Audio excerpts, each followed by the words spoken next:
Well, welcome to Thursday. It's May 14th, 2026, and it is another beautiful morning up north, 89 days until the August 11th primary, 173 days until the November 3rd election. I'm Pat Kreitlow up here in beautiful Chippewa Falls. Nice to have you along. Coming up today, the deal is dead. What a crazy and weirdly bipartisan 48 hours it has been in Madison as a spending package is announced and debated. And then last night it passed the Assembly. And then minutes later it went to the Senate and died. More about all of that in just a sec. In today's history lesson, the history of Mac the Knife as we mark Bobby Darin's birthday. Coming up tomorrow, candidate for governor and Milwaukee County Executive David Crowley and Dr. Kristen Lyerly will be along as well. A little housekeeping first. If you head over to Up North News, you will see my new video about fish hatcheries and how a couple of them had been shut down because of budget squabbling. Now, if you watch every day, and I thank you for that, you already know this because of interviews I've done with Representative Angela Stroud and with State Senate candidate Charlie Ray. But if you missed those, or even if you caught them and want a recap of what this all means and how the fish hatcheries got to be in this vulnerable position, despite all the good they do stocking Wisconsin lakes, well, look for that video on the Up North News social media sites. Talk about heartbreak for the Brewers. They were 1 out away from beating San Diego last night, but Abner Uribe gives up a single, and then a walk, and then a 3-run homer from Gavin Sheets. And so the Brewers lose 3-1, spoiling another lights-out performance by Jacob Mizorowski, 10 strikeouts in 7 complete innings. I think he retired the last 14 in a row. Aaron Ashby came on in the 8th, got 2 strikeouts. Abner Uribe has been fairly automatic, but not always, and the Brewers' bats couldn't manufacture more than the 1 run, leaving them vulnerable to what happened in the 9th. They will wrap up the series just 3.5 hours from now. They've got a game 12:40. It's a getaway day as they head to Minnesota for a weekend series with the Twins. All right, let's get into the drama that took place in Madison last night. But first, I have to express my deep appreciation for the Capitol Press Corps. I have covered these late night sessions, all night sessions sometimes, and I have been there as a legislator where I've literally cashed out on the couch in my office waiting for party leaders to hammer things out, and the rest of us wait to go vote. It's not the best way to do business, but it's pretty commonplace, unfortunately, in Capitol buildings all over the country. And those poor reporters have to just sit there and wait and try to keep people updated, saying, well, the Senate's going to meet at 7. No, it's coming in at 8:30. They finally came in after 9 p.m., the Assembly and then the Senate, to talk about the surplus spending bill worked out by Governor Tony Evers and the Republicans in charge of the legislature, Assembly Speaker Robin Vos, and to a degree, Senate Republican leader Devin LeMahieu. But as always, this is the Evers and Vos show, and they worked out a deal. But it was so weirdly bipartisan, the people who were for it and against it. And I only have one parallel to it because I lived through it. And that was the debate over whether there should be a smoking ban back in 2007. And that was ugly and bipartisan. I mean, fellow Democrats going at one another, fellow Republicans going at one another, because the smoking ban itself was not a partisan issue. And so people had their feelings on it, and it was strangely weird, and in hindsight, kind of satisfying that there are still things that don't fall neatly across party lines. Well, this one was a bit more partisan in its bipartisanship as far as why people liked or hated what the governor and the speaker had worked out. And just as a reminder, it was a 5-part package that would spend $1.8 billion of a $2.5 billion projected deficit. There would be $300 million in general school aid. Well, Not exactly general school aid. I will explain that in just a bit. 300 million more in special education funds so that local school districts could get more help from the state reimbursing that expensive operation in every school building. $850 million in rebate checks to 3 million taxpayers, but not every taxpayer, as you'll hear in just a minute as well. $102 million to permanently eliminate state income taxes on tips, $328 million to permanently eliminate state income taxes on overtime. That was the deal. And that's the one that Governor Evers said to legislative Democrats, hey, this is a great deal. Vote for this. I put this together on my way out of office. Voss and Lemmy were both leaving office. So we all came together in good faith and put something together that there's something for everybody to like, and there's something there for everybody to not like. And Democrats said, no, we don't like this. Not all Democrats. And Republicans said we don't like this because it's too nice to schools. We'd rather hurt schools more, and we don't want to do that through this bill. The governor was perplexed at the number of Democrats who were opposed to this plan, hoping to get a trifecta in November, holding the governorship and taking control of the Assembly and Senate for the first time in 16 years. He tried shaming. He tried maybe a little bit of strong arming. Voss and Lemmy, who tried bargaining with some of their members. And in the end, it passed the Assembly 61-23 with 10 Democrats voting yes. It then minutes later went next door to the Senate and was voted down 18-15 with 3 Republicans joining all of the Democrats in being against it. And as I thought about this, I realized somebody was right here. And I hasten to add, I am not endorsing in the primary for governor among Democrats. But here's what I know from the shit show that followed at the Capitol.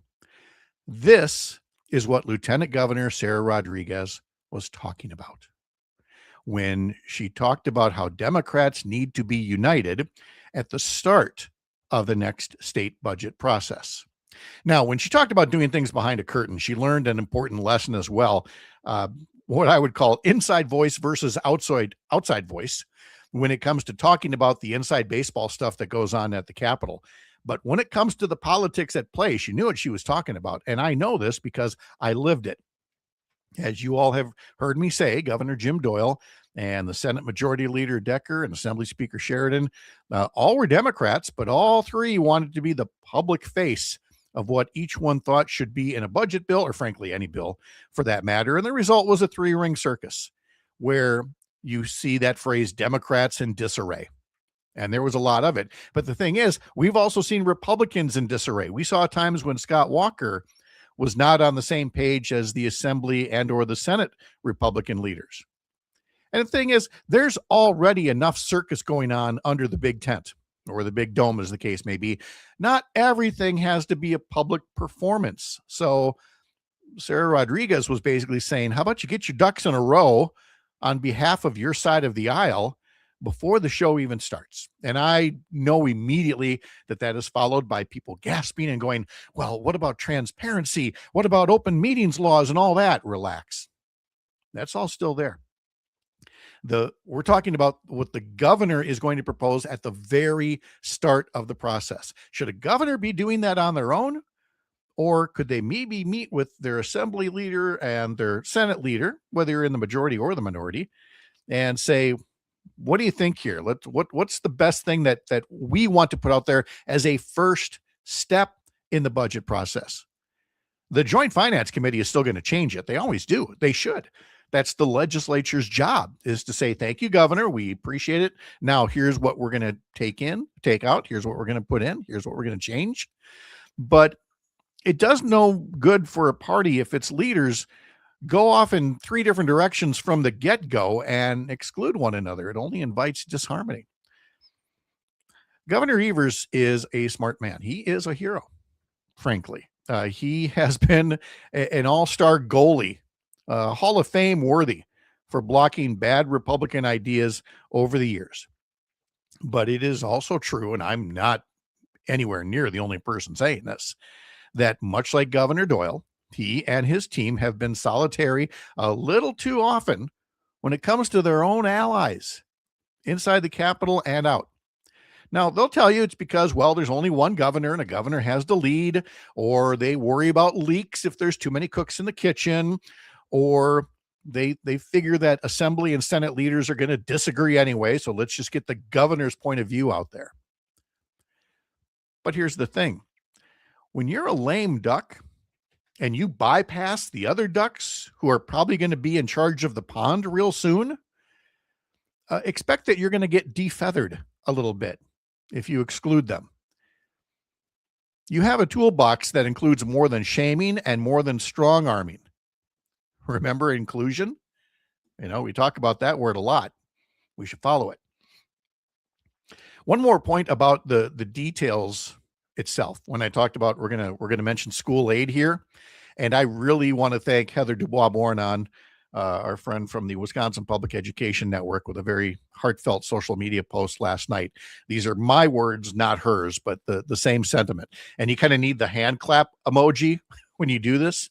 Stop calling something school aid if it doesn't actually go to the schools. That's not school aid. Let me explain. This drives our education friends bonkers because schools and local governments have these things called state-imposed revenue limits. Their hands are tied by the legislature. That's why they go to referendum. They go to referendum and say, hey, we've got these limits that are imposed on us. Would you give us permission to exceed those revenue limits so that we can do something, keep operations going, build a gym, whatever the case may be? If a pile of money suddenly shows up, but the revenue limits are still there, they can't actually do anything with the money. It has to pass through them. It's school aid in name only. The property taxpayers will pay a little less because of that money, but none of it actually goes into the schools.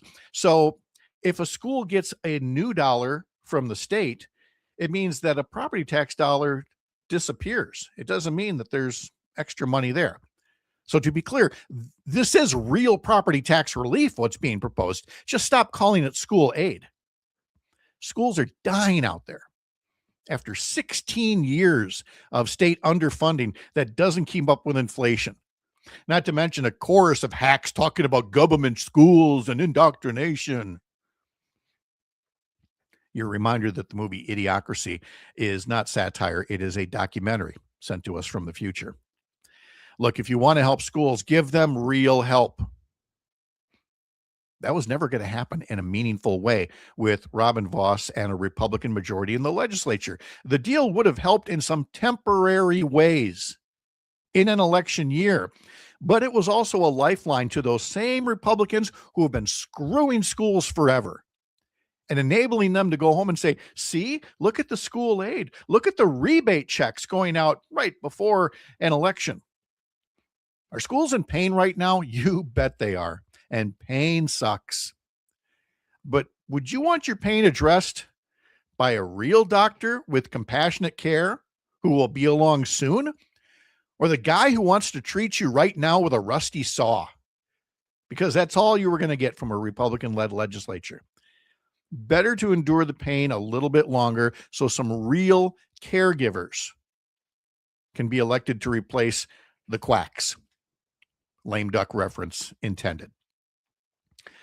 All right, let's get to today's history lesson right after I acknowledge Chris Hambuck Boyle. Thank you very much for that nice comment. And Alicia, look at that. I get applause in this as well.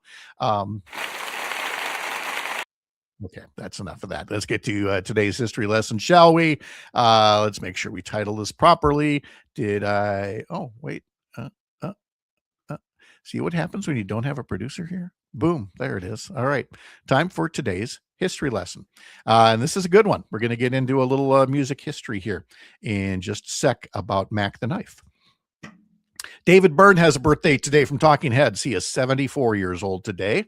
Jay Beckenstein is 73. You don't know him, but if you're my age or so, you remember Spyro Gyra, kind of the the smooth jazz pioneers, or as other people like to call it, the Weather Channel music that plays under the forecast.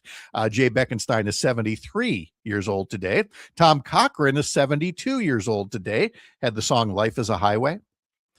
I never understood why they didn't use that song in the movie Cars. Why did they let Rascal Flatts do a bad remake of it?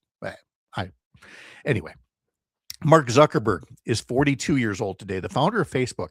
God, he's only 42. He's going to be screwing up our lives for so many more years yet. Clay Matthews, Packer legend, is 40 years old today.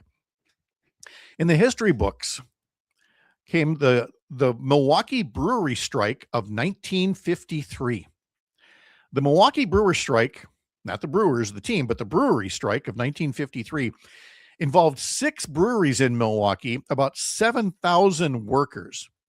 And it began on May 14th, 1953, after Brewery Workers Union Local 9 and an employers organization representing the 6 breweries failed to agree on new contracts. What the workers were seeking was an increase in wages, a decrease in working hours, and making their pay and conditions more comparable to some of the contracts of brewery workers elsewhere in the country. The breweries, the employers, responded with, well, we can't give you the same pay package as elsewhere in the country because, the cost of living is less here in the Midwest, so you deserve less pay. Rather than racing for the bottom, workers thought, well, why don't we catch up? The strike stretched until late July. Blatz caved first. It was one of the smaller companies in the organization. Blatz broke with the other breweries and began negotiating with the union. And then the other companies followed suit right after that. The workers held out long enough, and the strike ended July 29th, with union members voting to accept new contracts that addressed many of their concerns. So there you go, the brewery strike that started this day in 1953 with 6 breweries across Milwaukee.